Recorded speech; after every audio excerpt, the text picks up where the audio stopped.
ഇന്ത്യയിലെ നമ്മുടെ അവസാന രാത്രി, ഇനി നീണ്ടൊരു യാത്ര.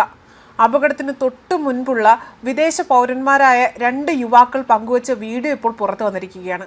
ഈ വീഡിയോയിലൂടെയാണ് അവർ ഇക്കാര്യങ്ങൾ അല്ലെങ്കിൽ ഈ ഒരു വാക്കുകൾ വ്യക്തമാക്കിയിരിക്കുന്നത്. ഈ വാക്കുകൾ ഇപ്പോൾ എല്ലാവരുടെയും മനസ്സിനെ കണ്ണീരിൽ ആഴ്ത്തുകയാണ്. മാത്രമല്ല, എല്ലാവരുടെയും മനസ്സിൽ നോവായി മാറുകയാണ് ജാമിയുടെയും സുഹൃത്തിൻ്റെയും വാക്കുകൾ. അപകടത്തിന് തൊട്ടു മുൻപേ തന്നെ UK പൗരനായ ജാമി മിക് ഇൻസ്റ്റഗ്രാമിൽ പങ്കുവച്ച വീഡിയോ ആണ് എല്ലാവരുടെയും ഉള്ളുലച്ചിരിക്കുന്നത്. ഗുജറാത്ത് സന്ദർശനം പൂർത്തിയാക്കിക്കൊണ്ട് മടങ്ങുമ്പോഴാണ് അപ്രതീക്ഷിത അപകടമുണ്ടാകുന്നത്. കഴിഞ്ഞ ദിവസം രാത്രി ഇന്ത്യ സന്ദർശിച്ചതിനെക്കുറിച്ചുള്ള വിശേഷങ്ങൾ യുവാവ് ഇൻസ്റ്റഗ്രാമിലൂടെ തന്നെ പങ്കുവയ്ക്കുകയാണ് ഉണ്ടായത്. വിമാനം പുറപ്പെടുന്നതിന് മുൻപും ജാമി വീഡിയോ പങ്കുവച്ചിരുന്നു. ഗുഡ് ബൈ ഇന്ത്യ എന്നതായിരുന്നു ജാമിയുടെ അവസാനത്തെ പോസ്റ്റ്. ഒരു സുഹൃത്തിനോടൊപ്പമായിരുന്നു ജാമി ഇന്ത്യയിലേക്ക് എത്തിയത്. ഇന്ത്യയിലെ ഞങ്ങളുടെ അവസാന യാത്രയാണിത്.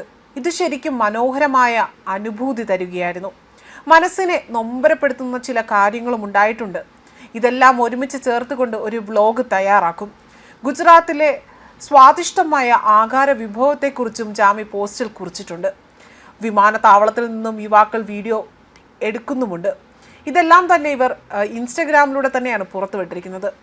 ലണ്ടനിലേക്ക് പോവുകയാണെന്നതായിരുന്നു. 10 മണിക്കൂർ നീണ്ട യാത്രയാണ് എന്നും പറഞ്ഞാണ് ഇരുവരും വീഡിയോ അവസാനിപ്പിക്കുന്നതും.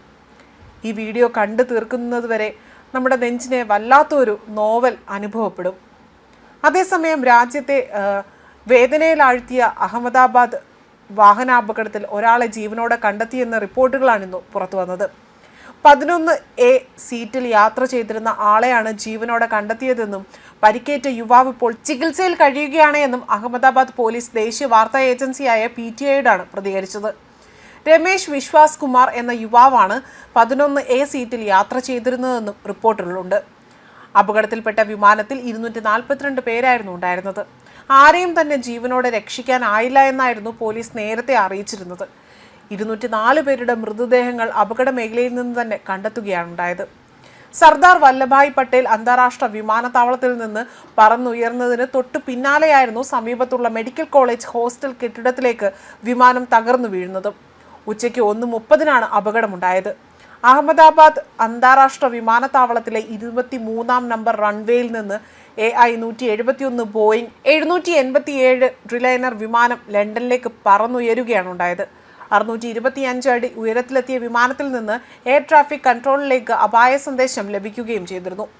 വിമാനവുമായി ബന്ധപ്പെടാൻ ശ്രമിച്ചെങ്കിലും സിഗ്നൽ ലഭിച്ചില്ല. പിന്നാലെ തകർന്നു വീഴുകയായിരുന്നു. ക്യാബിൻ ക്രൂ അംഗങ്ങളടക്കം 242 പേരായിരുന്നു വിമാനത്തിലുണ്ടായിരുന്നത്. മരിച്ചവരിൽ ഗുജറാത്ത് മുൻ മുഖ്യമന്ത്രി വിജയ് രൂപാണിയും മലയാളി നഴ്സ് രഞ്ജിത ഗോപകുമാറും അടക്കം ഉൾപ്പെട്ടിരുന്നു. വിമാനത്താവളത്തിന് സമീപത്തുള്ള BJ മെഡിക്കൽ കോളേജിന്റെ ഹോസ്റ്റൽ കെട്ടിടത്തിലേക്ക് വിമാനം തകർന്നു വീണു. അപകട സമയത്ത് ഹോസ്റ്റലിൽ 400-ലധികം പേരുണ്ടായിരുന്നു. ഇവരിൽ 20 പേർക്ക് ഗുരുതരമായി പരിക്കേറ്റിട്ടുണ്ട് എന്ന വിവരങ്ങളും പുറത്തു വന്നു. മാത്രമല്ല, ഇതിൽ 5 പേര് മരിച്ചു എന്ന റിപ്പോർട്ടുകളുമുണ്ട്. ഉച്ചയൂണിന്റെ സമയമായിരുന്നതിനാൽ തന്നെ കൂടുതൽ പേരും ഭക്ഷണശാലയിലായിരുന്നു. ഹോസ്റ്റൽ കെട്ടിടത്തിന്റെ ഒരു ഭാഗം പൂർണ്ണമായും തകർന്നു വീണിട്ടുണ്ട്. അപകടം നടന്നതിന് തൊട്ടു പിന്നാലെ തന്നെ ഫയർഫോഴ്സും പോലീസും മറ്റ് സംഘവുമെല്ലാം സ്ഥലത്തെത്തിയെങ്കിലും തീയും പുകയും വലിയ രീതിയിൽ രൂക്ഷമായതിനെ തുടർന്നുകൊണ്ട് വലിയ തടസ്സം സൃഷ്ടിച്ചു. ഈ ഒരു സമയങ്ങളിൽ അപകട സ്ഥലത്തു നിന്ന് കണ്ടെത്തിയ മൃതദേഹങ്ങൾ സിവിൽ ആശുപത്രിയിലും സമീപത്തുള്ള മറ്റു ആശുപത്രിയിലേക്കുമായി സൂക്ഷിച്ചിരിക്കുകയാണ്. ന്യൂസ് ഡെസ്ക് കർമ്മ ന്യൂസ്.